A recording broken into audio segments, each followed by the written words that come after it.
అధ్యక్షులు, తెలంగాణ ప్రజా సాంస్కృతిక కేంద్రం రాష్ట్ర గౌరవ అధ్యక్షులు జి రాములు గారు,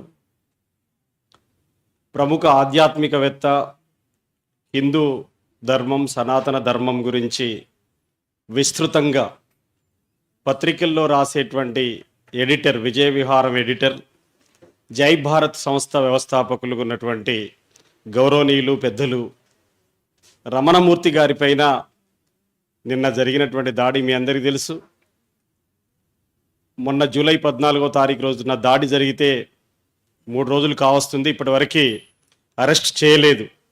ఎఫ్ఐఆర్ కాపీ జస్టిస్ చంద్రకుమార్ గారు ఇప్పుడే పరిశీలిస్తున్నారు, పెట్టమని ఏమేం సెక్షన్స్ పెట్టారంటని. రమణమూర్తి గారు అన్నమయ్య కళాక్షేత్రం పీఠాధిపతి విజయశంకర స్వామి గారు వచ్చారు.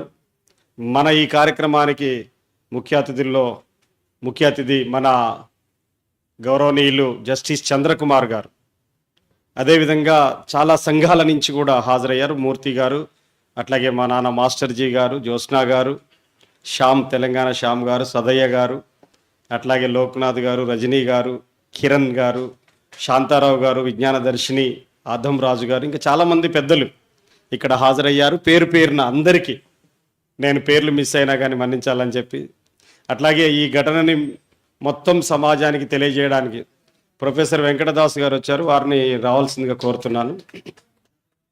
ఎక్కడ రా వెంకటదాస్ గారు? ఇంకా చాలామంది దారిలో ఉన్నారు, ఫోన్లు చేస్తున్నారు వస్తున్నామని. అందరికీ పేరు పేరున నా తరఫున, కేవీపీఎస్ తెలంగాణ కమిటీ తరఫున మీ అందరికీ జై భీమ్, లాల్ సలాం తెలియజేస్తున్నాను.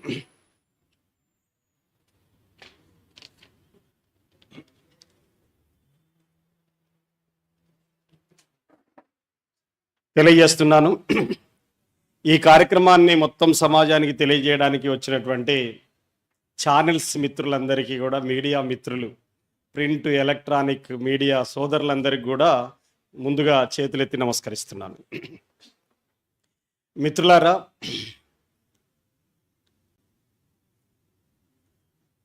మన దేశం ఒక సంక్లిష్టమైనటువంటి పరిస్థితుల్లోకి చేరుతుందా అనేటువంటి ఒక అనుమానం వ్యక్తమవుతుంది. ఏమి మాట్లాడితే ఏమి జరుగుద్దో అనేటువంటి ఒక అనుమానం వ్యక్తమవుతుంది. ఎవరి మీద దాడి జరుగుతుంది, ఎవరిని పోలీస్ స్టేషన్లో అరెస్ట్ చేస్తారు, ఎవరిని జైళ్ళల్లో నిర్బంధిస్తారు, ఎవరిని చంపేస్తారు అనేటువంటి అభద్రత కొనసాగుతుంది. ఈ అభద్రత మరి ఈ 12 ఏళ్ల కాలంలోనే అత్యధికంగా పెరుగుతూ వస్తుంది. రమణమూర్తి గారు ఒక ఆధ్యాత్మికవేత్తగా హిందూ సమాజంలో ఏమేం సంస్కరణలు రావాలి, హిందూ సమాజం హిందూ మతం పట్ల సంపూర్ణ విశ్వాసంతో ఉన్నటువంటి వ్యక్తిగా దీంట్లో ఏం సంస్కరణలు రావాలి అనేటువంటి ఒక ఆవేదనతోటి ముందుకు సాగుతున్నటువంటి ఒక మేధావి. ఈ మేధావి ఏం చెప్పాడు, ఆయన చేసిన నేరం ఏంటి, ఎందుకు చెప్పుతో దాడి చేయాల్సి వచ్చింది అని చెప్పి మనం అనుకున్నప్పుడు చాలా ముఖ్యమైనటువంటి విషయాన్ని మనం గమనించవచ్చు. ఈరోజు ఒక ఉన్మాదికి మెదడులో జ్ఞానం లేదు, మూర్ఖత్వమే ఉంటుంది, ఉన్మాదమే ఉంటుంది, విద్వేషమే ఉంటుంది, భౌతిక దాడులకే సిద్ధపడతారు. ఒక పిచ్చి వాళ్ళు కూడా, ప్రపంచ తత్వవేత్త మార్క్స్ ఏమంటాడంటే, ఏం పని చేయనోడు కంటే పిచ్చోడే బెటర్ అని చెప్పాను అంటాడు. ఎందుకంటే అటు రాయి తీసి ఇటైనా ఎత్తడని. కానీ ఇప్పుడు ఈ భౌతిక దాడికి పాల్పడ్డటువంటి మూర్ఖుడు ఏం చేశాడు, ఎందుకు చెప్పుతో కొట్టాడు అని చెప్పేసానంటే చాలా క్లియర్గా మనం అర్థం చేసుకోవచ్చు. ఒక రాజ్యాంగ స్ఫూర్తితోటి, రాజ్యాంగబద్ధంగా మతానికి, రాజకీయాలకి, మతానికి, పరిపాలనకి, దేవుడికి పరిపాలనకి, దేవుడికి రాజకీయాలకు మధ్యలో వెడం ఎలా ఉండాలి అనేటువంటిది భారత రాజ్యాంగంలో ఆర్టికల్ 25 చాలా స్పష్టంగా తెలియజేస్తుంది. అదే రమణమూర్తి గారు చెప్పాడు. తర్వాత మేము కోట్లాది మంది ప్రజలము ఆరాధ్య దైవంగా కొలుస్తున్నటువంటి రాముడిని పట్టుకొచ్చి మోదీ పక్కన ఎట్టబెడతావు మీరు? మోదీని రాముడిని సమానంగా చూస్తారా? రాముడితో సమానంగా మోదీని పెడతారా? మీకు స్వార్థ రాజకీయ ప్రయోజనాలు ఉంటే ఉండొచ్చు, కానీ మేము ఆరాధించే దైవాన్ని అదనా ఒక వ్యక్తి దగ్గరికి ఎట్లా? ఈ లోకాన్ని సృష్టించిన వ్యక్తినో, మేము ఆరాధించే విశ్వాసమనో, మొత్తం కోట్లాది మంది ప్రజలు నమ్మేటువంటి విశ్వాసమనో, వాళ్ళందరి నమ్మకాలు వాళ్ళకు ఉన్నాయి. మరి అట్లాంటి ఒక గొప్ప ఆరాధ్య దైవాన్ని తీసుకొచ్చి మోదీ పక్కన ఎందుకు పెడతావు అనేటువంటి విషయాన్ని రమణమూర్తి గారు అడిగారు. అంతేకాదు, శ్రీకృష్ణుడి తల తీసేసి ఆ తల స్థానంలో మోదీ తలకాయ పెట్టారు. అంటే ఇప్పుడు కృష్ణుడు లేడు దేశంలో, మోదీ మాత్రమే ఉన్నాడు. కృష్ణుడిని ఆరాధించకండి, ఇప్పటి నుంచి మోదీని ఆరాధించండి అనేటువంటి మాట వాళ్ళు చెప్పదలిచారు. హనుమంతుడిని పూజించేటువంటి ప్రజలు కూడా కోట్ల సంఖ్యలో ఉన్నారు. మరి వాళ్ళందరూ కూడా ఇప్పుడు హనుమంతుడిని తీసుకొచ్చి వాళ్ళ సభ వెహికల్ ముందు ర్యాలీ డ్యాన్స్ లేపిస్తున్నారు. దేవుడితో డ్యాన్స్ లేపియటం ఏమిటి? ఇట్లాంటి విషయాల్ని రమణమూర్తి గారు ప్రశ్న అడిగిండు. ప్రశ్న అడిగితే దానికి సమాధానం చెప్పగలగాలి. ఆ సమాధానం చెప్పలేక, ఇది తప్పు రైటు అని చెప్పేసి కౌంటర్ చేయలేక ఏం చేశాడంటే భౌతిక దాడి చేశాడు. కృష్ణుడి తల అంటావా? మీరు ఆ వీడియోలో వస్తుంది, చూశారు, ప్రత్యక్ష ప్రసారం కూడా జరిగింది బీఆర్కే న్యూస్ ఛానల్లో మొన్న జూలై 14వ తారీఖు రోజున. ఏమన్నాడు?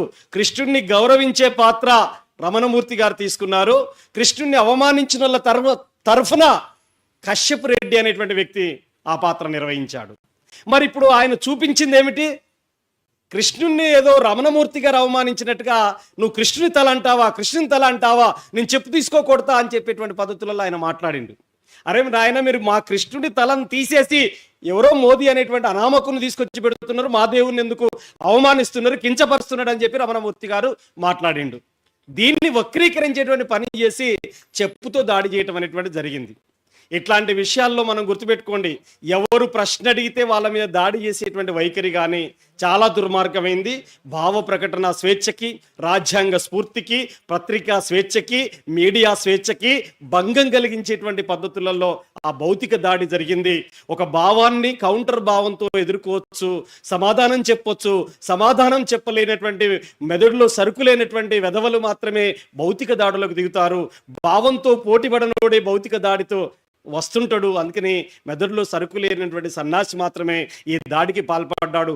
అందుకనే తక్షణమే మేమేమంటున్నామంటే పోలీసులు సుమోటోగా తీసుకొని వెంటనే కశ్యప్ రెడ్డిని అరెస్ట్ చేయాలి.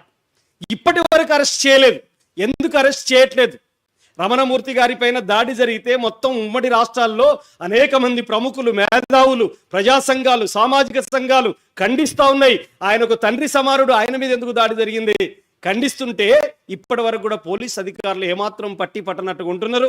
ఏదో ఎఫ్ఐఆర్ చేసినట్టుగా చేసిరు, కానీ ఇప్పటి వరకు కూడా ఆ కశ్యప్ రెడ్డిని అరెస్ట్ చేయలేదు. పైగా దాడి చేసినటువంటి, నేరం చేసినటువంటి వాడి పక్కన ఎందుకు నిలబడుతున్నారు? సోషల్ మీడియాలో చాలా మంది కశ్యప్ రెడ్డి చాలా గొప్ప పని చేశాడట రమణమూర్తి మీద, ఆయన ఒక అర్బన్ నక్సల్ అట రమణమూర్తి గారు, హిందూ వ్యతిరేకట రమణమూర్తి గారు. ఆ రమణమూర్తి గారు రాసినటువంటి వ్యాసాలు, హిందూ మతానికి చిన్న తేడా మాట్లాడినటువంటి గంటలు చీల్చి చెండాడేటువంటి వ్యక్తి, ఆయన సనాతన ధర్మం గురించి గంటలు ఉపన్యాసం చేసినటువంటి వ్యక్తి రమణమూర్తి గారు. అట్లాంటి వ్యక్తిని పట్టుకొని హిందూ ధర్మానికి వ్యతిరేకం అని చెప్పేసి మాట్లాడుతున్నారు. ఎవరు హిందూ ధర్మానికి వ్యతిరేకి? ఈ మతాన్ని అడ్డం పెట్టుకొని రాజకీయాలు చేసేటోళ్ళు హిందూ మతానికి వ్యతిరేకులు, ఈ దేవుణ్ణి అడ్డం పెట్టుకొని రాజకీయాలు చేసేటోళ్ళు హిందూ మతానికి వ్యతిరేకులు.